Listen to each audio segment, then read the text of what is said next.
Hi guys, welcome to the channel talking all things Zelda. We're getting very close to the release date now, and today's video, no spoilers for Tears of the Kingdom as usual, is one I've really been looking forward to uploading and I've been working on for a while. For me, this is always one of the most interesting topics within any Zelda game, and there are a number of ideas floating around, but I would like to give my own thoughts on this, and that topic is the want surrounding the main villain, and in this case, the fascinating idea of a potential redemption arc. So I'm going to split today's video into three parts. Part 1, who is this version of Ganondorf in Tears of the Kingdom? Part 2, is Ganondorf evil and is he more dangerous than Calamity Ganon? And then part 3, is there any chance that Ganondorf could be good? And could his story follow a possible redemption arc? Throughout this video, I'm going to refer to information included in the Creating a Champion book, which is the official localization of the Japanese book called The Masterworks. Being the quicker of the two to say, I'll refer to it as The Masterworks from now on. If you haven't had the chance to read it, by the way, I highly recommend it as an absolute must-read for all Zelda fans. An incredibly well put together book that digs into the history of the Breath of the Wild game world. Okay, so first up, who is this version of Ganondorf and why is he here beneath Hyrule Castle? I've seen people stating that this is the Ganondorf from the child era timeline from Twilight Princess, who is the same Ganondorf from Ocarina of Time, but I don't think it is as straightforward as that or as clear cut. So let's take a look at this. First off, we already know we're in the child era timeline, although the debate around which version of Ganondorf this is extends beyond simply confirmation of what the particular timeline is. I'll come on to why I don't think the Ganondorf in Tears of the Kingdom is the same one as Twilight Princess in just a moment, but there are a couple of important cases for it being him that we should consider to see both sides of the coin. In the child era timeline, the Hyrule Historia states that Ganondorf is executed in Twilight Princess. However, while we see his eyes close and Zant's weird neck movement, does he actually die? He is still standing up after all, and we know that a sword can't kill this guy. The Master Sword only seals him away in Ocarina of Time. We see him floating around in the evil realm or the sacred realm at the end of the game, stating his intentions to exterminate Link and Zelda's descendants and cursing the sages. And then in Twilight Princess, before he is sent to the Twilight Realm, the sword of the sages just wounds him. It doesn't kill him. He is even able to kill one of the sages after being stabbed by it. Further to this, and as I just mentioned,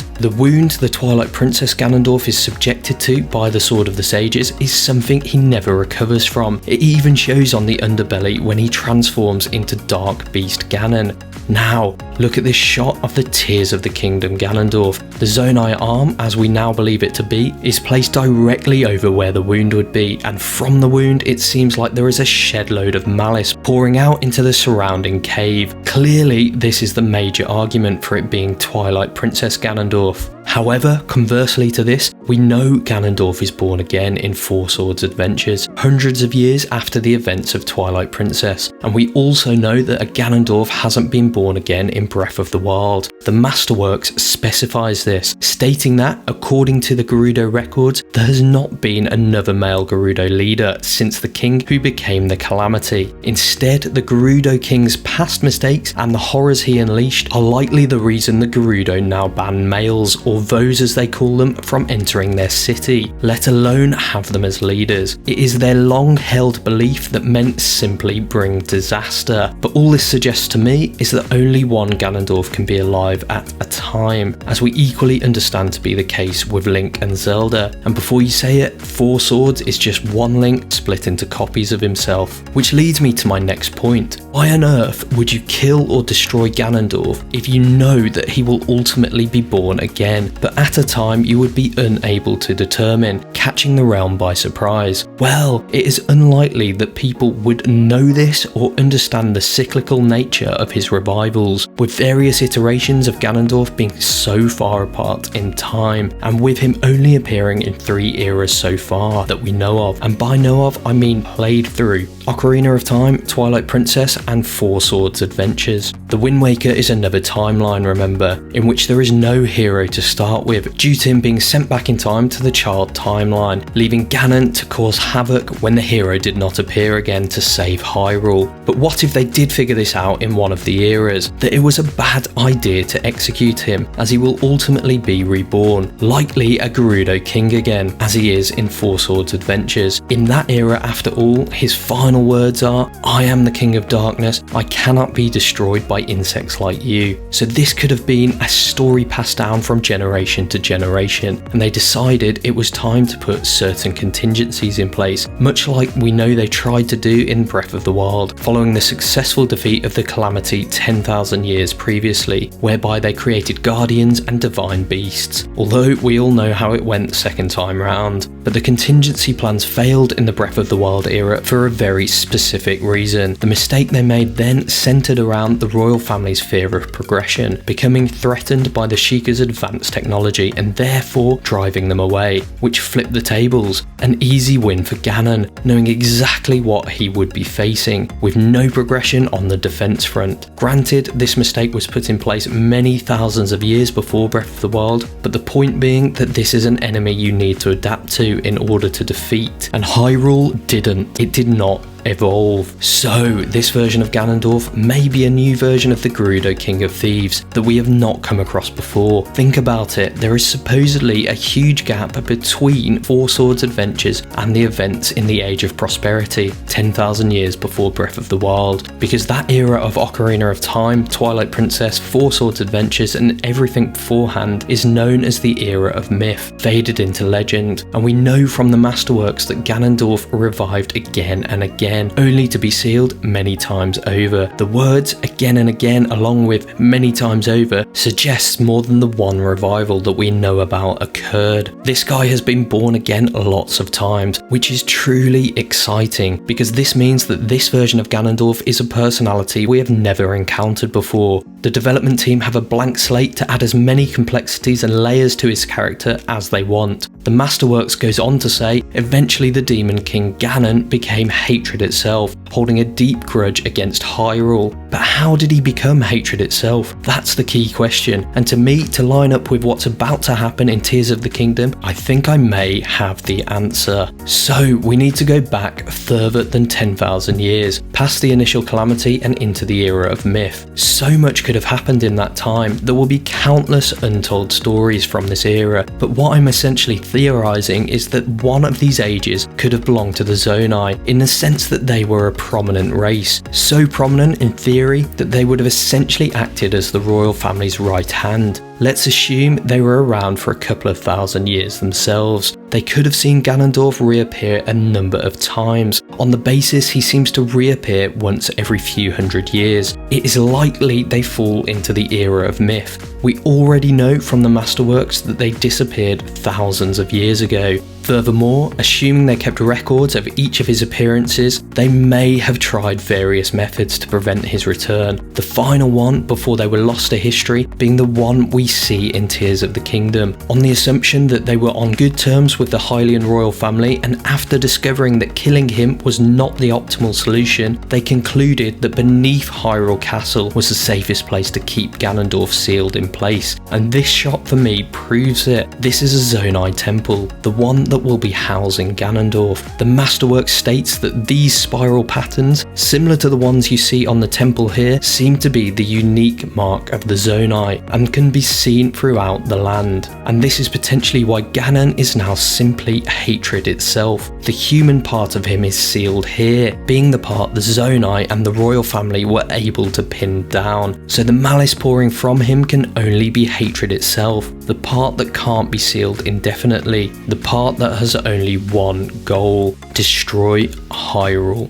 Which leads me on to part 2. Is Ganondorf evil, and more specifically, will he be evil in Tears of the Kingdom? Clearly he was evil in previous games in the series, and is he more dangerous than Calamity Ganon? Well, jumping from my last point in part 1, we assume the Zonai, as we now know this is a Zonai hand, see my previous video if you want more on this, but we know the Zonai decided to seal him in place, but not just in any place, specifically in place, mummified on the basis that if he is sent to another realm, he will just plot his return, scheme away, build his knowledge on the Triforce of Power, as he has done previously. The only way to stop him is to seal him in place, and he is sealed beneath Hyrule Castle castle effectively under the watch of the most powerful family in the realm, a family that contains another wielder of the Triforce. This suggests that this guy is so evil that the best solution is to ensure he is sealed exactly where people know he is, unable to move or act. It's not a bad plan and was probably the best one available to the Zonai at the time, but as we all know, the seals in the Zelda universe, no matter what kind,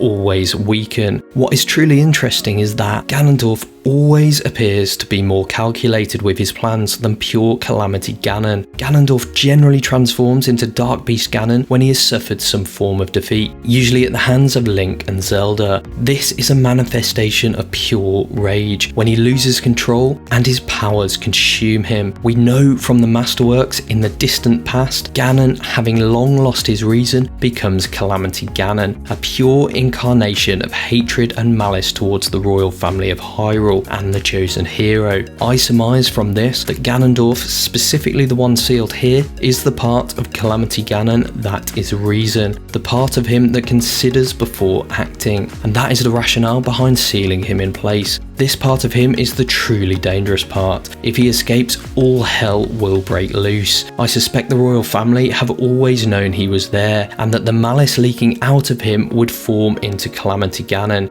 something they could prepare for and, in theory, control, knowing exactly where he would be and having the technology to counteract him. And so they did. The events 10,000 years ago sound like a relatively easy win. The mistake made by Hyrule upon his return was, as I alluded to earlier, the lack of progression. One thing this does mean is that Link is going to have some serious power at his disposal with this Zonai arm. This thing has kept Ganondorf sealed in place for an exceptionally long time, for more than 10,000 years. Then there's Alnuma's suggestion that this game is going to be dark, more so than Majora's Mask, and that game had some truly emotional moments. Breath of the Wild's world is already pretty bleak, in that it's a kingdom that has been decimated. Virtually all of it now lies in ruin. So for Tears of the Kingdom to go beyond that, I think we're looking at utter chaos, complete destruction, potentially the death of Zelda, although I'll save my thoughts on that point specifically for another day. Could we even see the death of Link? Is he going to be defeated in this game? If that's the case, this version of Link has been through hell and back, or maybe he's not coming back this time. Ganondorf might be so sick of losing to Link that his sole objective is now completely joined up with Calamity Ganon to utterly destroy Link's world, as he no longer has any intention of ruling it. But let's get a contrasting perspective on this.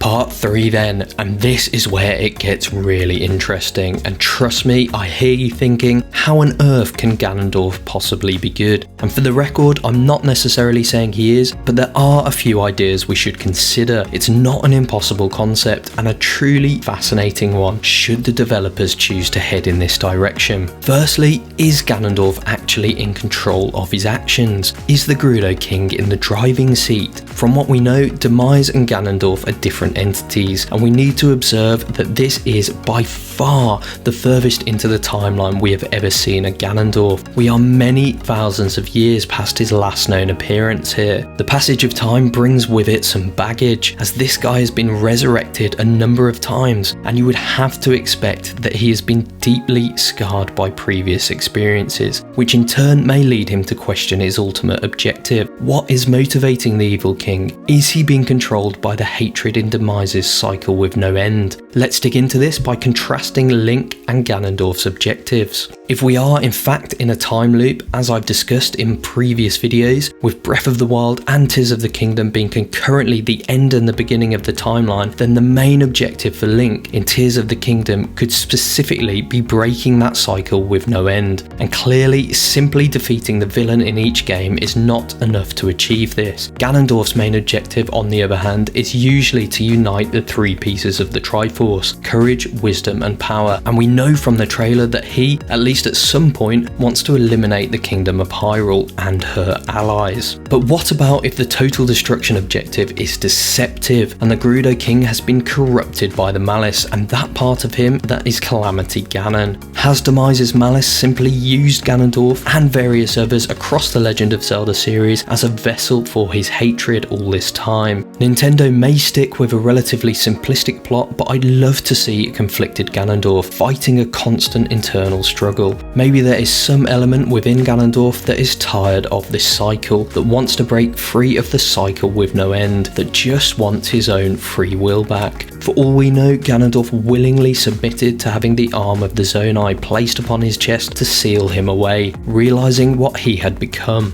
So let's talk about that redemption arc. Is it even possible for someone with a past as evil as Ganondorf's to be redeemed? This is the same bloke that was feeding Gorons to Valvagia in Death Mountain, remember, to set an example to other races. But was he always evil? When I first came across Gerudo in Ocarina of Time, I understood them to be the evil race of Hyrule. As you first come across Ganondorf, clearly evil, no questions there, but the next Gerudo you meet in the game are the guards of the fortress, who either fight you or lock you in their prison. Then of course it's Nabooru, who is fairly sketchy to say the least, especially when you are young Link. And then you encounter Ganondorf's surrogate mothers, Kitake and Komi, who are absolutely bonkers. But over time you learn that the Gerudo are simply like any other race in Hyrule, trying to do what is best for their people. It is only Ganondorf that is inherently cruel. I think however that this could finally be the game where we actually learn more about Ganondorf and possibly get a look at his backstory. Sure, we've seen him plenty of times before over the years, but how much do we actually know about him? Given that his character will be voiced in this game, I think this is a great opportunity to delve deeper into his past, his motivations, the complexity of his character. What did he experience throughout his youth that made him turn out like this? While yes, he is likely going to be evil in this game, could this be the first time we sympathise with some of his reasoning? I love it when films or games add this extra dimension to the villain. Although clearly from a different timeline, as he turned to stone in the adult era and was subsequently not seen again as far as we know, I'd love to see some more dialogue that digs into why he is so infuriated about certain aspects of his and his people's life, like the fact he hated the wind and the devastation it brought to his homeland in Gerudo Desert, stating that no matter when it came, the wind carried the same thing: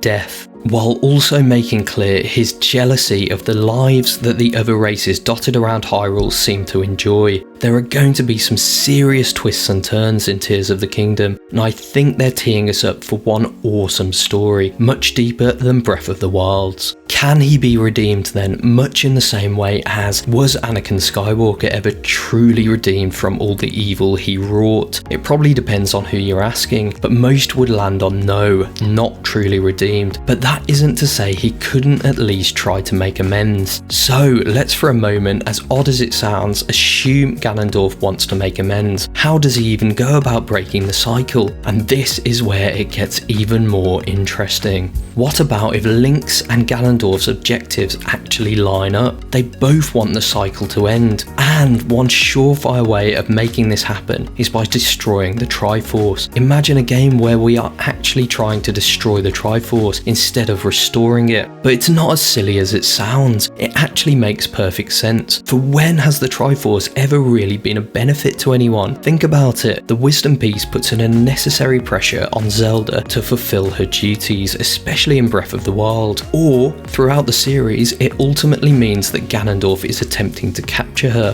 The Power Piece gives Ganondorf a taste of the power of the gods, but eventually he wants more. He is never satisfied, and hence sets out to destroy everything in his path in order to obtain the remaining two pieces. Would he even put Hyrule through this suffering if the Triforce didn't exist, and he wasn't so desperate to have his wish granted? And then the Courage Piece, Link just gets pulled into this mess every time all hell breaks loose. I'm sure, given the choice, he'd like to enjoy his life, maybe herding goats, rather than having the Triforce of Courage. He doesn't even get any powers with his piece like the other two. Definitely the raw deal.